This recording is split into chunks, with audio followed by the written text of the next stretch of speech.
Thank you very much. It's great to be here and provide you with a little overview of the upstream industry's spill preparedness program. Western Canadian Spill Service, our primary role is to supplement our member companies' spill preparedness and response programs. We are not a response organization, although we do support our member companies when they get involved in a significant spill like the one that we've been talking about this afternoon. So the reason that the upstream industry decided to go the route of oil spill co-ops is that it provides several advantages. It satisfies regulatory requirements. So in this province, the requirement is to either have an approved plan or to belong to an oil spill co-op, and that's the option that we provide for our membership. That's outlined in the ERCB's Directive 71. It's cost-effective industry pool their resources and purchase equipment and resources for spills. That's certainly as a preference rather than each company have their own equipment and resources to deal with a spill. It provides coordination for the financial part of the business. Again, that we see that as one of the major advantages, and centralization and management of emergency response assets. We can ensure that our spill response equipment is of a quality and standard to meet the needs of our membership, and we have adequate controls over the movement of equipment. Our geographic area covers all of Alberta, northeast British Columbia, and into Saskatchewan. There's also independent co-ops that operate in Saskatchewan, and on the west coast, Burrard Clean or Western Canadian Marine Response Corporation will look after the marine end of the business, and actually also look after transportation spills up to the Alberta-British Columbia border. We also have training program and that is available to our members, and that allows us to keep those programs up to date and relevant to spills. We can improve industry's response capability through continuous improvement projects. Again, we used to call it research and development. It really is field improvement, looking at different types of equipment and techniques to improve the industry's response capability for oil spills. The program as a co-op provides continuity and spill preparedness in different geographic areas. So rather than each geographic area doing their own thing, we have some continuity throughout the co-op system. And it provides strong links with regulators and good communication with the public. So the regulators are a big part of what we do. They sit on our advisory committees, on task groups, and in some cases they're members of our initial spill response teams. Membership responsibility is outlined in the directives. Essentially what it says is that upstream petroleum companies need to assess the risk that their operations pose to the environment and be prepared to provide effective spill response capability to meet their worst case scenarios. Typically higher risk companies like pipeline companies have their own comprehensive spill preparedness programs, which includes training programs, their own equipment, that kind of thing. Our organization was incorporated in 1996 following a merger of the then regional group PROSCRAC, the Prairie Regional Oil Spill Containment and Recovery Advisory Committee, and the co-ops, and those two groups were in place in 1972.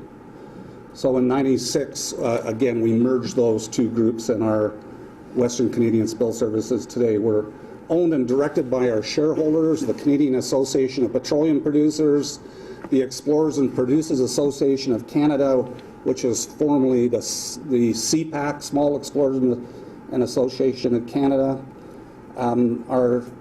We're also directed by and owned and directed by pipeline companies. Two pipeline companies sit on our board of directors, Enbridge and Kinder Morgan Canada, and we have an independent representative on our board of directors. WCSS is a volunteer-based organization with a contract management group, so I'm part of that contract management group, and we have other service providers that are in place on a contractual basis. So WCSS, again, volunteer-based, no paid employees. The geographic area is divided into 6 zones with 2 or more co-ops in each zone. If I think of the Red Deer River, it traverses through several co-ops, Area M, Area N, Area O, and Area Q. So it touches all of those co-op areas. We have a total of 18 oil spill co-ops. You can see our jurisdictional area on the right-hand side of the screen. 1 co-op in Northeast BC, the other 17 are Alberta, with 1 extending into the VR1 or Area 1 into Saskatchewan. Again, our board of directors are represented by their shareholders. We have the management team. Then we have an executive team that represent each of the 6 zones with a provincial chairman, 18 oil spill co-ops, and at the co-op level we have a chairman, alternate chairman, steering committees, and what we refer to as initial spill response teams. Those are much like the SPOG model, where they're trained to respond initially in the operations area of a spill. So that group will go out and help the responsible party get started with their containment recovery of the spilled oil. We also have administrators in each of those co-op areas and equipment custodians. WCSS members include 588 licensees of wells and pipeline. That's pretty much all of the licensees that operate in Western Canada. There are a handful, fewer than 10, I think, companies that are not members. They don't have an approved plan, so they're primarily out of business, the few remaining licensees. Members provide funding through a cost-sharing formula. It's based on well counts and kilometers of pipeline. Our governance model gives members at the field level a voice right through to our board of directors, so we're very much a field-oriented organization. We have oil spill contingency manuals for each of the 18 areas. They're supplemental to a corporate emergency response plan. All of those licensees are obligated through legislation to have a corporate emergency response plan, site-specific plans for sour facilities on HVP lines, high vapor pressure lines, and our plan is essentially focuses on oil spill containment and recovery and those types of things. The manuals include contact information, spill reporting information, assessment checklists, containment recovery checklists, job descriptions, ICS form, and what we refer to as control point maps. So that's what the manual looks like. The maps in the back are essentially access points along rivers and other water bodies where we can stage equipment for containment and recovery purposes. Equipment, we have equipment standards linked to the number of response units that we have, minimum content in those response units. We have safety standards, maintenance, and equipment usage standards. There's a minimum of 1 initial spill response unit in each of the co-op areas. Again, we have 18 areas and 21 initial spill response units, and a minimum of 1 regional unit in each zone. We have a total of 11 of the larger equipment caches throughout our jurisdictional area. So the top left image shows the size of our typical regional unit. It would have about 350 meters of containment boom, skimmers and pumps and hardwares and anchors, the things that you would need to deploy and recover oil in a water course or water body. The one on the bottom has only about 30 or 40 meters of containment boom. It also has weir skimmers and pumps and hardware, again, to deploy a complete set in a smaller water course or initial spill response activities. The map on the right-hand side shows the locations of our regional equipment, and the radius from the center of that to the outside of the circle is 170 kilometers. So you can see that our regional units cover almost all of our jurisdictional area, notwithstanding that we have 21 initial spill response units also located on that map. So in terms of equipment coverage, we probably are ahead of most jurisdictional areas in at least North America that we're aware of for equipment coverage. We have specialized equipment, boats. We have airboats, and Stuart showed an airboat on the Red Deer River. They were used a lot on the Red Deer River. We couldn't get our big jet boats up there. That was pretty much the only boat that would work. We have 25 boats in total, again, 3 airboats, jet boats, and a variety of small vessels. We have different types of skimmers. We have an advancing bow skimmer that was used on Glenifer Lake, brush and drum skimmers, and you'll find weir skimmers in each of our spill response units.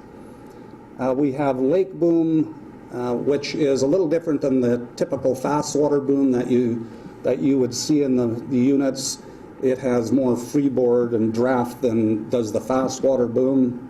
And I think Chris was referring to the lake boom when he talked about that deeper skirted boom that he saw.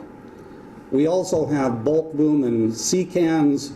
What we found in the Wabnum spill during that derailment, and rail companies aren't members of ours, but we have a policy where we can make equipment available to non-members on a rental basis.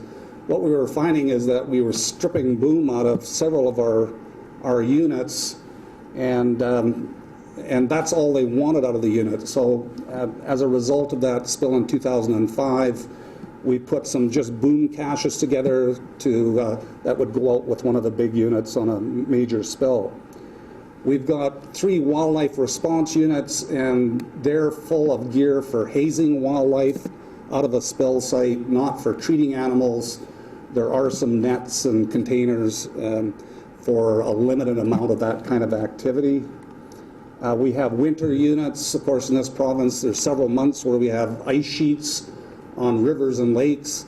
If there was a spill in the Red Deer River and product was migrating downstream under the ice, those units would be used to assess the weight-bearing capacity of the ice and do some ice cutting. That's the technique that we would use, create an opening in the ice and the oil surfaces. It's been used at a lot of spills successfully during winter months. We have an open air curtain incinerator to deal with oily debris and different types of shallow water equipment. The rule of thumb is the skirt of the boom should be no deeper than 5 times the depth of the water. So, and fast water boom, that's 15 centimeters. Well, there's a lot of times during the year where we have shallower water that we have to deal with. So we look at different kinds of dam material to either block or put filter fences in the water in that kind of a situation. There's another shot of the airboat. We use them a lot for winter work, so we can do some our weight-bearing capacities right out of that boat without having responders out on the ice. And again, we use it for situations like the Red Deer River spill where we had shallow, fast water and we're unable to get our jet boats in place. The upper right-hand side is that advancing bow skimmer that we have on one of our twin barges, and the little wildlife unit being towed by the truck, again, has that hazing type of equipment in it. We have, again, specialized skimmers like the drum skimmers that you see on the left-hand side. Lake boom on reels, that boom was out at the Glenifer Lake, and then just a whole pile of fast water containment boom on the right-hand corner. Equipment usage, members are responsible to sign an agreement pay for consumables and repairs, any damaged equipment or replacement. Members are charged 1/3 of our published rental rate if they have to take our equipment outside of our jurisdictional area, and that happens from time to time. And we do strongly believe that if there's oil and water and we can assist a non-member with containment, recovery, or control of that event, we'll do so. So we make that equipment available to non-members on a rental basis. We've worked for a number of years fairly closely with fire departments in some of the urban areas, Calgary, Edmonton, Lethbridge, Medicine Hat, and I think that the Red Deer Fire Department has had some involvement, but not to the extent of those other groups. I would recommend that we maybe strengthen that relationship. If there's a spill, and particularly if it's in your jurisdictional area or the city, we're going to be standing, holding hands, working fairly closely together.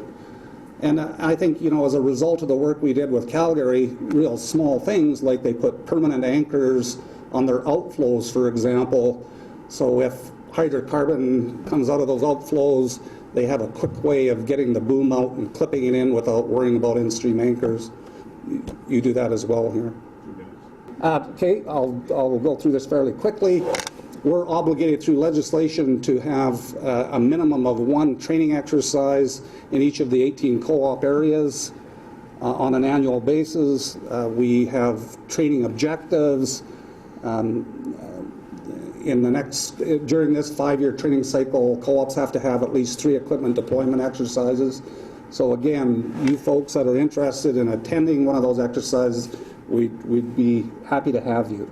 We have a number of open registration courses as well: spill responder, land spill response, incident commander at oil spills, Med A3, which is Transport Canada's requirement for commercial boats, boat handling, and awareness. So all of our boat operators need to have certification to operate our boats.